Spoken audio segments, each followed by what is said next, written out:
Assalamualaikum warahmatullahi wabarakatuh. Selamat pagi untuk semuanya. Jadi kali ini kita akan bahas tentang materi asam dengan basa. Mungkin kalian pernah dengar apa itu asam, apa itu basa. Kalau asam yang kita bayangkan itu adalah sifatnya. Berarti asam itu sifatnya adalah memiliki rasa yang masam. Jadi contohnya dalam kehidupan sehari-hari yang sering kita jumpai seperti jeruk, kemudian asam cuka, kemudian buah-buahan yang rasanya masam. Itu semua adalah termasuk senyawa asam. Jadi kalian bisa perhatikan beberapa contoh dari senyawa asam.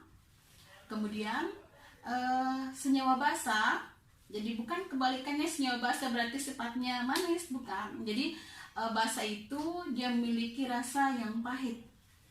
Jadi yang kita bisa bayangkan senyawa-senyawa yang pahit itu berarti contohnya obat, kemudian sabun, deterjen, sampo, itu semua termasuk senyawa basa.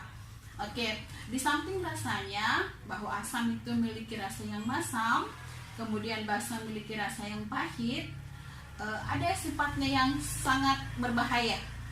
Jadi asam itu dia bersifat korosif. Jadi dia bisa merusak logam atau marmer, sedangkan basa bisa merusak jaringan kulit. Makanya biasa itu kalau misalnya yang alergi, yang sering mencuci pakai sabun, biasa gatal ya tangannya. Itu merupakan salah satu sifat dari senyawa basa, yaitu adalah kaustik. Sehingga untuk mengenali asam dengan basa tidak boleh kita cicipi.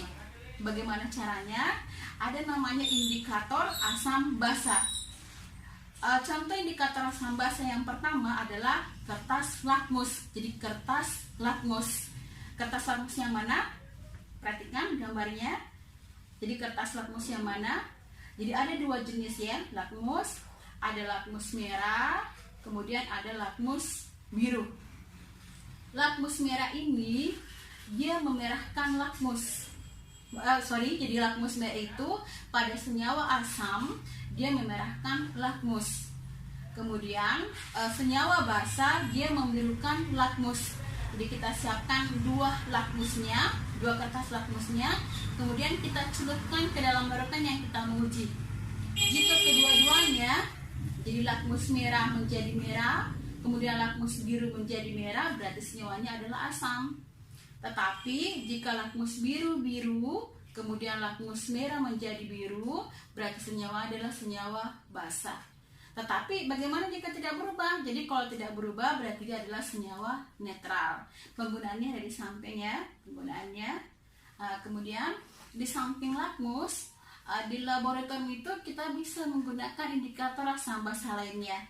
Jadi ada indikator phenolphthalein, kemudian ada indikator metil merah, ada metil orange, ada bromtimol biru. Bagaimana penggunaannya? Silakan diperhatikan. Kemudian dengan perubahan warnanya, jika dia berada pada larutan asam, larutan basa ataupun netral. Untuk di rumah, jadi bukan skala lab, kita bisa menentukan, mengidentifikasi asam dengan basa dengan menggunakan indikator alami. Indikator alami itu bisa kita peroleh dari umbi-umbian yang berwarna. Jadi bisa dari ubi ungu, kemudian bisa dari kunyit. Jadi semuanya kita haluskan, kita ambil sarinya, kemudian bisa kita ujikan ke dalam larutan asam atau basa. Bisa juga kita peroleh dari ekstrak bunga-bunga. Ekstrak bunga, jadi bisa bunga kembang sepatu, pokoknya bunga-bunga yang warnanya terang. Jadi tinggal kita haluskan, kemudian kita ambilnya. Bisa diperhatikan demo dari teman-teman SMA 15 Bone, penggunaan indikator alami. Oke. Jadi kita harus siapkan dua tabung. Yang satu berisi dengan asam, senyawa asam, yang satu berisi senyawa basa. Asamnya boleh kita ambil dari asam cuka, boleh. Kemudian basanya bisa kita ambil dari air kapur. Kita disiapkan 2 tempat, 2 gelas. Jadi asamnya tadi bisa dari cuka, kemudian basanya bisa dari air kapur atau senyawa basa lainnya ya. Ini yang gampang kalian dapat. Jadi kita masukkan tadi ekstra kunyitnya ke dalam 2 tempat ini. Jadi ekstra kunyit dimasukkan ke dalam cuka, kemudian yang satu dimasukkan ke dalam kapur. Jika dia memberikan warna yang berbeda, berarti itu bisa dijadikan indikator. Begitu juga dengan bunga ya. Jika dia memberikan warna yang berbeda pada larutan cuka yang mewakili asam dengan larutan kapur yang mewakili basa, berarti itu bisa dijadikan indikator. Tetapi jika misalnya memberikan warna yang hampir sama, berarti itu tidak bisa dijadikan indikator.